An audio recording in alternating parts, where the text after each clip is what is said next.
Si vous avez prévu de faire un plateau TV pour la soirée des Halloween, et peut-être suivi les conseils de notre série CL Horror, il est possible que vous regardiez Candyman ou Hellraiser, deux classiques du cinéma de genre, dont l'influence est toujours intacte aujourd'hui, avec, pour le premier, un remake actuellement en salle, et, pour le second, un projet de série par David Gore.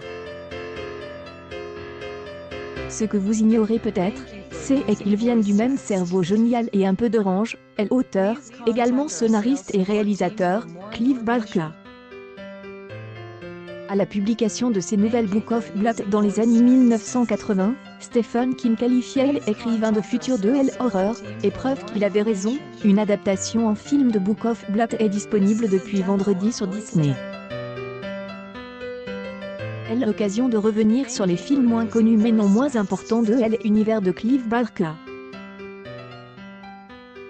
En 2009, le film Book of Blood, alias Livre de sang, de John Harrison portait déjà de nombreuses nouvelles de Clive Barker à l'écran. L'Emily adapte librement aujourd'hui Brennenburg dans Book of Blood, une psychologue qui tente de contacter son fils de 7 avec elle et un jeune médium, un tueur à gages à la recherche d'un livre inestimable, auquel elle ajoute des récits a priori indépendants mais au final interconnectés pour le meilleur et, bien sûr, pour le pire. Roe Adrex, Quicksilver Highway, Midnight Meat Train, Candyman. Les livres de sang de Clive Barker ont été la source des inspirations et des adaptations de plusieurs films de genre, plus ou moins connus. Erreur, disponible à l'achat et à la location, appartient à la seconde catégorie, et c'est bien dommage.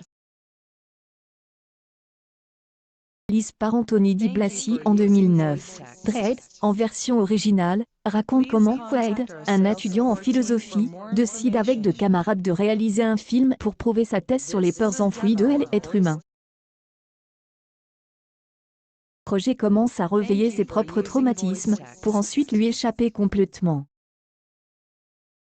Avec son concept théorique, son ambiance malsaine et une horreur à la fois immédiate et cérébrale, terreur reste en mémoire même une fois le film termine, comme il est effrayé un chemin sous la peau. BRRR adaptation d'une nouvelle des Book of Blood, Midnight Meat Train est aussi le premier film avec Bradley Cooper en tête des affiches ainsi que le premier film américain du réalisateur japonais Yui Kaitaimer, versus. Et le résultat est un miracle artistique, double d'un cauchemar réveil. Lon Kaufman est un photographe, connu pour ses clichés provocateurs. À la demande d'une galeriste et en vue de sa prochaine exposition, il s'enfonce dans les entrailles de la ville et découvre qu'un serial killer s'attaque aux passagers du dernier métro. Il décide de le suivre, sans se douter de ce qu'il va découvrir. Spectateur, non plus, n'est pas prêt pour ce voyage à la mise en scène glaciale, et à la violence brutale. Il devient comme le personnage de Bradley Cooper trop vite fasciné par ce qu'il voit, entre attraction et repulsion. On n'est jamais mieux servi que par soi-même, non? 3 ans après Hellraiser, Clive Barker adapte à nouveau une de ses œuvres sur grand écran, le roman Cabal, ou l'histoire du jeune et d'orange Aaron Boone, convaincu par son psy qu'il est un serial killer. Il trouve refuge dans le cimetière de Midiam, peuple de monstres appelle les Nocturnes.